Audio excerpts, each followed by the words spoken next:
வணக்கம் நண்பர்களே, இன்று ஒரு தகவல் 360 சார்பாக உங்கள் அனைவரையும் வருக வருக என்று வரவேற்கிறேன். விரைவில் இந்த கோடை காலம் சம்மர் வரப்போகுது. அந்த வெக்கேஷன்ல சார் நாங்களாக ஒரு சிம்பிளா ஒரு வாரம் அல்லது 8 நாள் இதுக்குள்ள இந்த டெல்லி ஏரியாவுக்கு போயிட்டு வர்றதுக்கு மாதிரி டூர் ப்ரோக்ராம் சொல்ல மாட்டீங்களான்னு நிறைய பேர் கேட்டிருந்தாங்க. இதுல எந்த விதமான ஒரு ரிலீஜியஸ் இம்பாக்ட் இல்லாம பொதுவாக சுற்றி பார்க்க வேண்டும் அப்படிங்கிற ஒரு ஆர்வத்தோட நீங்க டெல்லி போகும்போது ஆன் தி வேல, அதாவது ஆக்ரா, மதுரா, டெல்லி, அமிர்தசர் பொற்கோயில், திருப்பி அமிர்தசர் நேரம் டெல்லி அப்படியே திருப்பி வந்துடலாம். இந்த ப்ரோக்ராம எப்படி போடுறது, அப்ராக்சிமேட்டா என்ன செலவாகும், எத்தனை நாளைக்குள்ள போயிட்டு வரலாம் அப்படிங்கறத பத்தி இந்த நிகழ்ச்சியில பார்க்க போறோம். உங்களின் பார்வையில் இன்று ஒரு தகவல் 360. சென்னையிலிருந்து தொடங்குறத பத்தி நான் பேசியிருக்கிறேன். மற்ற ஊர்கள் சென்னைக்கு வர்றதுக்கு அவங்க நீங்க ப்ரோக்ராம் பண்ணிவிடுங்க. இப்ப சென்னையிலிருந்து நம்ம ஏற்கனவே ஒரு ப்ரோக்ராம் சொல்லியிருக்கேன். டெல்லி நோக்கி போகக்கூடிய வண்டிகளையே இருக்கிறதுலயே பெஸ்டான வண்டி, கொஞ்சம் சீப்பான வண்டி பாத்தீங்கன்னாக்கா தமிழ்நாடு எக்ஸ்பிரஸ் தான். இந்த தமிழ்நாடு எக்ஸ்பிரஸ் எதனால சொல்றேன் அப்படி கேட்டீங்கன்னாக்கா, இந்த தமிழ்நாடு எக்ஸ்பிரஸ் அப்படிங்கிறது ஒரு செமி பிரீமியம் ட்ரெயின். அதாவது நிறைய ஸ்டாப்புகள்ல நிக்காம நார்மல் ஒரு சூப்பர் ஃபாஸ்ட் கட்டணத்துல டெல்லிக்கு போய் சேர்க்கக்கூடிய ட்ரெயின். அது மட்டும் இல்ல, எப்பொழுதுமே நம்ம பயணத்தை கால்குலேட் பண்ணும்போது இரவு நேரத்துல புறப்பட்டு அதிகாலையில் போய் சேர்ற மாதிரி ப்ரோக்ராம் பண்றதுதான் நல்லது. காரணம் என்னன்னாக்கா, இரவு நேரத்தில் நீங்க லாட்ஜில் தங்க வேண்டிய செலவை குறைக்கலாம். அதிகாலை போய் சேரும்போது உடனே போய் சுத்தி பார்க்க கிளம்பிடலாம். சோ இந்த அடிப்படையில் பார்க்கும்போது 2 இரவு 1 பகல், அப்ப அந்த பயணமானது ஒரு பெரிய கஷ்டமா தெரியாது. இதுவே 2 பகல் டிராவல் பண்ணீங்க, 2 பகல் முடிச்சுட்டே இருக்கணும் ட்ரெயின்ல, ரொம்ப போர் அடிக்கிற மாதிரி இருக்கும் சில பேருக்கு. சோ அதை அவாய்ட் பண்றதுக்காக தான் இந்த தமிழ்நாடு எக்ஸ்பிரஸ் இந்த டூரை தொடங்குறதுக்கு முன்னாடி ஒரு விஷயத்த உங்களுக்கு தெளிவா சொல்லுங்க. எப்பொழுதுமே வெள்ளிக்கிழமை அன்னைக்கு தாஜ்மஹால்ல இருக்கிற மாதிரி ப்ரோக்ராம் பண்ணாதீங்க. திங்கட்கிழமை அன்னைக்கு டெல்லியில இருக்கிற மாதிரி ப்ரோக்ராம் பண்ணாதீங்க. ஏன்னா வெள்ளிக்கிழமை தாஜ்மஹாலுக்கு விடுமுறை, திங்கட்கிழமை டெல்லியில் உள்ள அநேக சுற்றுலா தலங்களுக்கு அன்றைக்கு விடுமுறை. இந்த ப்ரோக்ராம சுருக்கமா ஷார்ட்கட்டா சொல்லிடுறேன். நேரம் சென்னை சென்ட்ரல் இருந்து நீங்க நேரம் ஆக்ரா போக போறீங்க.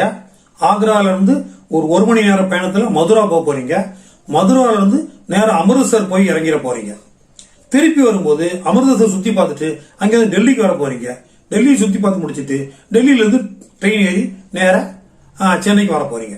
ஒரு சனிக்கிழமை இரவு நீங்க சென்னையில இருந்து ராத்திரி 10 மணிக்கு தமிழ்நாடு எக்ஸ்பிரஸ் வண்டி நம்பர் 12621 இரவு 10 மணிக்கு சென்னை சென்றாலும் கிளம்புது. சோ நீங்க எந்த ஊர்ல இருந்தாலும் சாயங்காலம் ஒரு 5-6 மணிக்கு சென்னைக்கு வந்து சேர்ந்துடலாம். இரவு உணவெல்லாம் முடிச்சிட்டு நல்லதா ஒரு குளியலும் போட்டுட்டு நேர ட்ரெயின்ல ஏறி படுத்தீங்கன்னா 10 மணிக்கு ஸ்லீப்பர் கிளாஸ் டிக்கெட் பாத்தீங்கன்னாக்கா வெறும் 820 ரூபா, அந்த ரேஞ்சில் தான், 850 ரூபாக்குள்ள தான் வரும். ஸோ அதில் ஏறி படுத்தீங்கன்னா நிச்சயமா நீங்க நைட்டு பூரா தூங்கிடுவீங்க. மறுநாள் காலையில் எழுந்திரிச்சு ஒரு பகல் மட்டும் நீங்க அப்படி சுத்தி பார்த்துட்டு ட்ரெயின்ல அங்க இங்க அலைஞ்சிட்டு ஒரு நாள் பொழுத போக்கிட்டீங்கன்னா, அந்த 2வது நாள் இரவு முடிந்து 3வது நாள், அதாவது சனிக்கிழமை ராத்திரி ஏறினீங்கன்னா திங்கக்கிழமை காலையில, திங்கக்கிழமை நான் டெல்லிலாம் கூடாதுன்னு சொன்னேன், ஆக்ரால திங்கக்கிழமை ஓகே தான். சோ திங்கக்கிழமை காலையில 3:30 மணி அளவில் நீங்க ஆக்ரால இறங்கிடலாம். சோ ஃபர்ஸ்ட் பயணம் டெல்லி டு ஆக்ரா. இப்ப தமிழ்நாடு எக்ஸ்பிரஸ்ல நீங்க திங்கக்கிழமை காலைல 3:30 மணிக்கு இறங்குனீங்கன்னா உங்கள சில பேர் ஈஸியா ஸ்டேஷன்லயே ரிஃப்ரெஷ் பண்ணணும், சீக்கிரம் முடிச்சானா சீக்கிரமா போயிட்டு வரணும் சொன்னீங்கன்னா அங்கேயே வெயிட்டிங் ரூம் இருக்கும். நீங்க ஸ்லீப்பர் கிளாஸ் எடுத்தீங்கன்னா ஸ்லீப்பர் கிளாஸ் வெயிட்டிங் ரூம் இருக்கும். நீங்க 2 மணி பார்த்தீங்கன்னா உள்ளே போய் பல் தேய்ச்சிட்டு உங்களை காலை கடன்களை முடிச்சிட்டு நீங்க இறங்கக்கூடிய ஸ்டேஷன் ஆக்ரா கண்டோன்மெண்ட் பேரு. அந்த கண்டோன்மெண்ட் ஸ்டேஷன்ல அந்த ஃபர்ஸ்ட் பிளாட்ஃபார்ம்ல க்ளோக் ரூம் அப்படின்னு சொன்னா நம்ம ஜாமான்களை பாதுகாப்பா வைக்கும் அறை அங்க இருக்கும். அது ரயில் பயணிகளுக்கு மட்டும்தான், வெளியால் வைக்க முடியாது. நீங்க ரயில்வே டிக்கெட்டுடைய பிஎன்ஆர் நம்பர் காட்டினா தான் அவங்க வாங்கிக்கிடுவாங்க. சோ நீங்க ரிசர்வ் பண்ண டிக்கெட், ஏசி டிக்கெட்னா ஏசி டிக்கெட் காட்டுங்க, இந்த டிக்கெட்னா ஸ்லீப்பர் கிளாஸ் டிக்கெட்னா ஸ்லீப்பர் டிக்கெட்டை காட்டுங்க. சோ அவங்க ஒரு நாளைக்கு 20 ரூபா வாங்குவாங்க. சோ அவங்க லக்கேஜ் அங்க போட்டுட்டு நீங்க கிளம்பி போயிடலாம். இல்ல வெளியே போய் நான் ரூம் போடணும்னு சொன்னா அதுக்கேற்ப நீங்க ரூம் போட்டு அங்க இருந்து கிளம்பிக்கிடுங்க. ஆக்ரா கண்டோன்மெண்ட் ஸ்டேஷனை விட்டு நீங்க ஒரு 6 மணி 6:15 மணிக்குள்ள நீங்க வெளியேறிட்டீங்கன்னா ரொம்ப நல்லது. ஏன்னா தாஜ்மஹால் 6 மணிக்கெல்லாம் ஓபன் ஆயிடும். காலையில 6 டு சாயங்காலம் 6 வரைக்கும் இருக்கிறதுனால நீங்க ஏர்லி மார்னிங் நுழைஞ்சீங்கன்னா அதிகமான வெயில தவிர்த்தரலாம். அங்க கால் சுடும், அந்த மாதிரி இது தேவையில்லை. சோ அந்த மாதிரி நீங்க தாஜ்மஹாலுக்கு காலைல 6 மணிக்கு ஸ்டேஷனை விட்டு வெளியே வந்தீங்கன்னா, இந்த ஆக்ரா ஸ்டேஷனை பொறுத்த வரைக்கும் ஒரு தொந்தரவு என்னன்னா, ஆட்டோ வச்சிருக்கவங்க பூரா ஒரு நம்மளை பிச்சு பிராண்டி எடுத்துருவாங்க, வாங்க வாங்க வாங்க வாங்கன்னு சொல்லி. சோ அதனால பெரும்பாலும் ரொம்ப கண்டுக்காதீங்க அவங்கள பூரா. நீங்க உங்கள்கிட்ட கண்டிங்கன்னா ஆளாளுக்கு ஒன்று பேசிக்கிட்டு ஏன்டா பேசிட்டு இருப்பாங்க. அதனால யாரையும் கண்டுக்காதீங்க. நீங்க வார்டு ஒன்றும் கண்டுக்காம ஸ்டேஷனை விட்டு அவுட்டர்ல போய் கொஞ்சம் ஒரு 100 மீட்டர் தள்ளியே போயிடுங்க. அதுக்கு பிறகு உங்களை தொந்தரவு யாரும் பண்ண மாட்டாங்க. ஸோ அங்க போய் நிதானமா ஒரு டீ போய் சாப்பிட்டு ஆண்டி வேலை அந்த பக்கத்துல இருந்து நிக்கக்கூடிய ஆட்டோக்கள் ஏதாவது ஒரு ஆட்டோல தாஜ் போகணும்னா அவர் ஒரு ஆளுக்கு 20 ரூபா அப்படி கேட்பாரு. இல்ல நீங்க 3 பேர்னா மொத்தத்துல ஒரு 100 ரூபா 200 ரூபா பேசிக்கிட்டு 5 நிமிஷத்துல கொண்டு போய் தாஜ்மஹால் அந்த வெஸ்ட் கேட் மேற்கு நுழைவாயில் பக்கத்துல விட்டு வந்துருவாங்க. நீங்க அங்க இறங்கி தாஜ்மஹால் பக்கம் வரைக்கும் போறதுக்கு ஆட்டோக்கு அனுமதி கிடையாது. அங்க பேட்டரி ஆட்டோலாம் இருக்குன்னு சொல்லுவாங்க, தேவையில்லை. அங்கேருந்து பை வாக் நடந்தே போயிடலாம். ஒரு 5 நிமிஷம் நடந்து போனீங்கன்னா தாஜ்மஹால் என்ட்ரி அந்த இடம் வந்துடும். அங்க நீங்க டிக்கெட் எடுக்கணும். டிக்கெட் வந்து 2 வகையான கட்டணம் இருக்கும். 200 ரூபாய்க்கு ஒரு கட்டணம், 50 ரூபாய்க்கு ஒரு கட்டணம். இந்த 200 ரூபாய் கட்டணத்துல வந்து உள்ள போய் அந்த சமாதி இடம் வரைக்கும் உள்ள போகலாம். 50 ரூபாய்க்கு அந்த மேல உள்ள பகுதி வரைக்கும் சுத்தி பார்த்துட்டு வரலாம். உங்களுடைய சௌகரியம் எதுவும் நீங்க அங்க போய் எடுத்தாலும் சரிதான். அல்லது இங்கேருந்து போகும்போது ஆன்லைன்ல ஆக்ரா தாஜ்மஹால் என்ட்ரி டிக்கெட் போட்டு ஆன்லைன்ல டிக்கெட்டை நீங்க எடுத்துக்கலாம். அந்த ஆன்லைன்ல எடுக்கக்கூடிய அந்த வெப்சைட் அட்ரஸும் கொடுத்துருக்கேன். ஸோ ஆன்லைன்ல டிக்கெட் எடுத்துட்டு போகலாம். அங்க போய் டிக்கெட் எடுக்கலாம். ஆன்லைன்ல எடுக்கும்போது 5% டிஸ்கவுண்ட் கிடைக்கும் உங்களுக்கு. ஸோ தாஜ்மஹால் சுத்தி பார்த்துட்டு ஒரு 2.5 மணி நேரம் 3 நாள் கழிச்சு வெளியே வந்தீங்கன்னா அங்கேயே பிரேக்ஃபாஸ்ட் முடிச்சுட்டு தாஜ்மஹால் வெஸ்ட் கேட் ஒரு எண்டு லெப்ட் சைடு எண்டுக்கு வந்துட்டீங்கன்னா அங்க இருந்து உங்களுக்கு ஷேர் ஆட்டோ நிறைய கிடைக்கும். அது வந்து ஆக்ரா ஃபோர்ட்டுக்கு நிறைய ஷேர் ஆட்டோவே கிடைக்கும். அந்த ஆக்ரா ஃபோர்ட் இருக்கிற இடத்துக்கு அடுத்த பக்கத்தில் உள்ள இடம் வந்து பாத்தீங்கன்னாக்கா பில்லி கட் அப்படின்னு சொல்லுவாங்க. ஸோ அந்த இடத்துக்கு போறதுக்கு கூடுவாங்க. ஸோ பில்லி கட் கேட்டீங்கன்னா அதில் ஏறி போனீங்கன்னா ஆக்ரா கோட்டையை தாண்டி தான் போகும். ஸோ ஆக்ரா கோட்டையில இறங்கி ஆக்ரா கோட்டையும் என்ட்ரி டிக்கெட் எடுத்து உள்ள போய் சுத்தி பார்த்து வந்துருங்க. ஸோ இதை முடிச்சுட்டு வரும்போது மதியானம் ஆயிடும். மதியானம் லஞ்சை கூட அங்க முடிச்சா பாருங்க. இல்ல நேரம் அங்க இருந்து ஒரு ஆட்டோ பிடிச்சி ஸ்டேஷனுக்கு வந்துருங்க. அப்ராக்சிமேட்டா நான் உங்க டைம் வந்து மதியானம் 3 மணிக்கு முன்னாடி வந்துருங்க. 2:30 மணிக்கெல்லாம் வந்துட்டீங்கன்னா 3 மணில இருந்து 4 மணி வரைக்கும் உங்களுக்கு ட்ரெயின் 2-3 ட்ரெயின் வசதியாக இருக்கு. அங்க வந்து சாதாரண அண்டர்சர் டிக்கெட் எடுத்துங்க. அண்டர்சர் பட்டி என்ஜினுக்கு அடுத்தபடியா ஒன்று இருக்கும், கடைசியில் ஒன்று இருக்கும். ஸ்டாண்டிங்கா இருந்தாலும் கவலைப்படாதீங்க. ஆக்ரா கண்டோன்மெண்ட் இருந்து மதுரா போறதுக்கு வெறும் 50 நிமிட பயணம் தான். நீங்க அண்டர்சர்ல கூட ஏறி வச்சு போயிடலாம். இதுக்கு இடையில ஒன்று சொல்ல மறந்துட்டேன். எப்பொழுதும் நீங்க போறப்ப லக்கேஜுகளை மினிமமா கொண்டு போங்க. நீங்க வாட்டுக்கு ஏதோ டூர் கொண்டு போற மாதிரி ஒரு ஆளுக்கு 2 சூட்கேஸ் நிறைய தூக்கிட்டு போனீங்கன்னா ஒவ்வொரு தடவையும் ட்ரெயின் ஏறப்போ இறங்குறப்ப ரொம்ப கஷ்டப்படுவீங்க. ஸோ சிம்பிளா போங்க. பெண்களை கூட்டிட்டு போறவங்க அது நீங்க கூடுதலாக அவங்களுக்கு கவனம் செலுத்தி ஆகணும். அது வேற வழி கிடையாது. நான் சொல்றது எல்லாம் நண்பர்களாக ஒரு 2-3 பேர் சேர்ந்து போறதை மட்டும் தான் நான் சொல்றேன். இந்த ஆக்ரா கண்டோன்மெண்ட்ல இருந்து மதுரா ஸ்டேஷனுக்கு போறதுக்கு நான் சொல்ற ட்ரெயின் நம்பர் 12807 சம்தா எக்ஸ்பிரஸ் அப்படிங்கிற எக்ஸ்பிரஸ் வந்து வாரத்துல 10 நாட்கள் ஓடுது. ஒருவேளை அந்த வண்டி இல்லாட்டாலும் அடுத்து 4 மணிக்கு ஒரு வண்டி இருக்கு. எல்லாமே 40 நிமிஷம் 50 நிமிஷம் தான் பயணம் தான். ஸோ அங்க சாயங்காலம் நீங்க எத்தனை போயிடுவீங்க? ஒரு 3:05 கிளம்புனீங்கன்னா 3:48 அங்க இறங்கிடுவீங்க. அந்த ட்ரெயின் நம்பர் இதெல்லாம் காட்டுற பாருங்க. இல்ல மிஞ்சி போனா ஒரு 4:04 இறங்கி விடுவீங்க. ஸோ அங்க இறங்கின உடனேயே அந்த மதுரா ஸ்டேஷன் வாசலே உங்களுக்கு ஆட்டோ கிடைக்கும், ஷேர் ஆட்டோவும் கிடைக்கும். நேரம் எங்க போயிடுங்கன்னு சொன்னா கிருஷ்ண ஜென்ம பூமியில இறங்கி அங்க போய் ஒரு ரூம் போட்டுருங்க. கிருஷ்ண ஜென்ம பூமி கோயில் பக்கத்துல இறக்கிடுவாங்க. அங்க பக்கத்துல பாத்தீங்கன்னா கிருஷ்ணா இன்டர்நேஷனல் கெஸ்ட் ஹவுஸ் அப்படின்னு ஒன்று இருக்கும். அது அந்த கோயிலை சேர்ந்த ஒரு நிறுவனம் தான். பெரிய பெரிய ரூமா இருக்கும். அங்க ஆதார் கார்டு எல்லாம் காட்டி தான் உள்ள போகணும். ஸோ அது ஒரு ஆளுக்கு சராசரியாக 500 ரூபாய் வரைக்கும் ஆகும். அல்லது வேற தனியார் லாட்ஜ் தான் நீங்க தங்கிக்கலாம். கோயிலை சுற்றி நிறைய லாட்ஜ் இருக்குது. ஸோ மதுராவில் போய் நாங்கள் லாக்கேஜ் எல்லாம் போட்டு கொஞ்சம் ரிஃப்ரெஷ் பண்ணிக்கிடுங்க. ரிஃப்ரெஷ் பண்ணிட்டு உடனடியாக நீங்க என்ன செய்யுங்க, சாயங்கால நேரத்தில் பார்க்க வேண்டிய கோயில் வந்து பிருந்தாவன்ல உள்ள பிரேம் மந்திர் அப்படிங்கிற கோயில். அந்த பிரேம் மந்திர் கோயிலுக்கு நீங்க வெளியே வந்து ஆட்டோல கட்டிங்கன்னா ஒரு ஆளுக்கு சொல்லுவாங்க.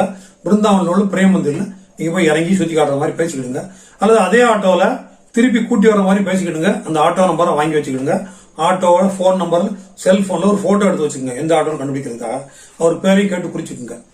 ஸோ அங்க போய் சுத்தி பார்த்துட்டு அதே ஹோட்டலில் திருப்பி வந்து நைட் சாப்பாடையும் முடிச்சுட்டு வந்துருங்க.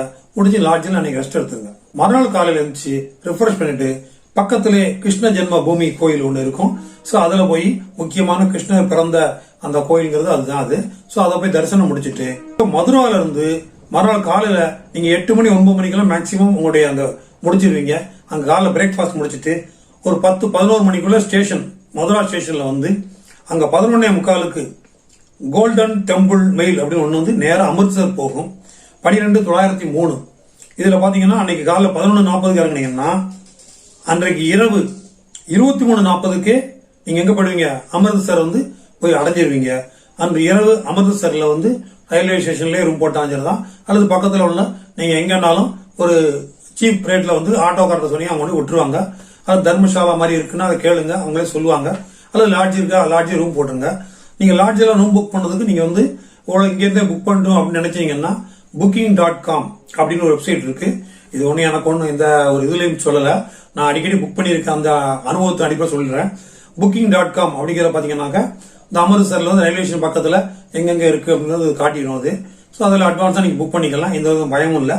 அல்லது கோ ஐபிபோ அப்படின்னு ஒன்று இருக்குது, அதுலேயும் போய் நீங்கள் புக் பண்ணிக்கலாம். உங்களுக்கு எது சௌரியமோ அதில் பண்ணிவிடுங்க.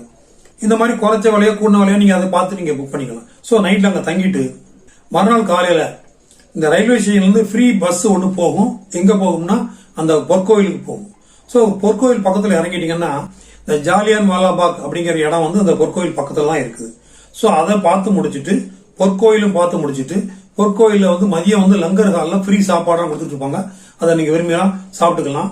அந்த நேரம் பொழுது போல கழிச்சிட்டு அன்னைக்கு மத்தியானத்துக்கு மேலே வந்து ரெஸ்ட் எடுங்க அல்லது தெருக்களை சுற்றி பாருங்க. சாயங்காலம் ஒரு 4 மணிக்கு மேலே அங்கிருந்து சில பஸ்ஸுகளை என்ன செய்வாங்க, வாகா பார்டர்ல உள்ள அந்த பரேடு நடக்கிற இடத்துக்கு கூட்டிட்டு போற மாதிரி ஐடியா பண்ணிருப்பாங்க. அந்த பஸ்ல டிக்கெட் எடுத்து கூட வச்சுக்கோங்க, நேரம் அங்க கொண்டு போய் காமிச்சிட்டு திருப்பி கொண்டு விட்டுருவாங்க. அல்லது நீங்க தனிப்பட்ட முறையில ஒரு ஆட்டோ பிடிக்கிறதா போக வர ரெண்டும் பேசிக்கிடுங்க.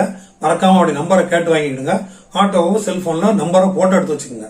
திருப்பி வர்றதுக்கு இங்க பஸ் கிடைக்காது இங்கேருந்து. ஸோ அந்த வாகா பார்டருக்கு போறதுக்கு அங்க போய் இருந்து சாயங்காலம் ஒரு 5 மணி போல ப்ரோக்ராம் ஆரம்பிக்கும். ஒரு 6-6:30 வகையில் முடிஞ்ச உடனே திருப்பி அமிர்தசர் வந்துருங்க. நைட் சாப்பாடு முடிச்சு நைட்டு திரும்பி அங்கே ஹால்ட் பண்ணிடுங்க. மறுநாள் காலையில 6:15க்கு அமிர்தசர்ல இருந்து நியூ டெல்லி வரக்கூடிய அந்த இன்டர்சிட்டி எக்ஸ்பிரஸ் ஒன்று இருக்கும்.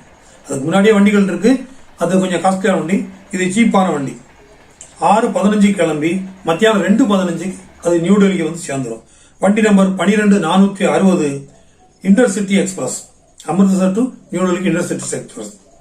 நியூ டெல்லி வந்தோடனே மத்தியானம் வந்து நேரம் என்ன செய்யுங்க, நீங்க ஒரு ரூம் போடுங்க. அந்த நியூ டெல்லி ஸ்டேஷன் 1வது பிளாட்ஃபார்முக்கு வெளியே பாத்தீங்கன்னாக்கா அது பாகர்கஞ்ச் அப்படின்னு ஏரியா. அங்க வந்து நம்ம தென்னிந்திய உணவுகள் அங்க கிடைக்கும். அங்க போய் நீங்க சுத்தி பார்த்துட்டு யாரும் 2 பேர் மட்டும் போய் உங்களுக்கு தேவைப்படும் அளவுக்கு ஏசி அல்லது நான் ஏசி ரூமுகள் ஆயிரக்கணக்கில் இருக்குது. உங்களுக்கு எது பிடிச்சிருக்குன்னு பக்கத்தில் கொஞ்சம் நடந்து போய் 2-3 லாட்ஜிகளை விசாரிச்சு பார்த்து நீங்களே ரூம் போட்டுக்கலாம். அல்லது நான் சொன்ன ஏற்கனவே வெப்சைட்ல போய் அந்த பாகர்கஞ்சுங்கிற ஏரியால ரூம் புக் பண்ணிக்கலாம். ஸோ அங்க தங்கிட்டீங்கன்னா அன்று மதியம் வந்து நேரம் எது மட்டும் பார்த்துருங்க, அக்சர்தாம் டெம்பிளை போய் பார்த்து வந்துருங்க. அக்சர்தாம் டெம்பிளுக்கு போறதுக்கு வந்து ஆர்கே ஆசிரம் அப்படின்னு ஒரு பக்கத்துல மெட்ரோ ஸ்டேஷன்ல இருந்து நேரம் ப்ளூ லைன்ல ஏறிங்கன்னா அக்சர்தாமுக்கே டிக்கெட் எடுத்து பார்த்து வந்துடலாம். வேற எந்த டிராவலும் பண்ணாதீங்க, அதுதான் ஈஸியான மெத்தட். ஸோ அங்க போய் நீங்க பார்த்துட்டு நைட் ஒரு 8 மணிக்குள்ள அங்க ப்ரோக்ராம் முடிச்சு வந்தீங்கன்னா திருப்பி அதே மெட்ரோல வந்து ஆர்கே ஆசிரம்ல இறங்கி அங்கேருந்து ஒரு சைக்கிள் ரிக்ஷாவோ அல்லது ஆட்டோ ரிக்ஷா பிடிச்சி நேரம் அந்த பாகர்கஞ்ச் ஏரியாவுக்கு நீங்க தங்குற இடத்துக்கு வந்துடலாம். அது சும்மா ஒரு ஜஸ்ட் ஒரு 2-3 கிலோமீட்டர் டிஸ்டன்ஸ் தான் இருக்கும்.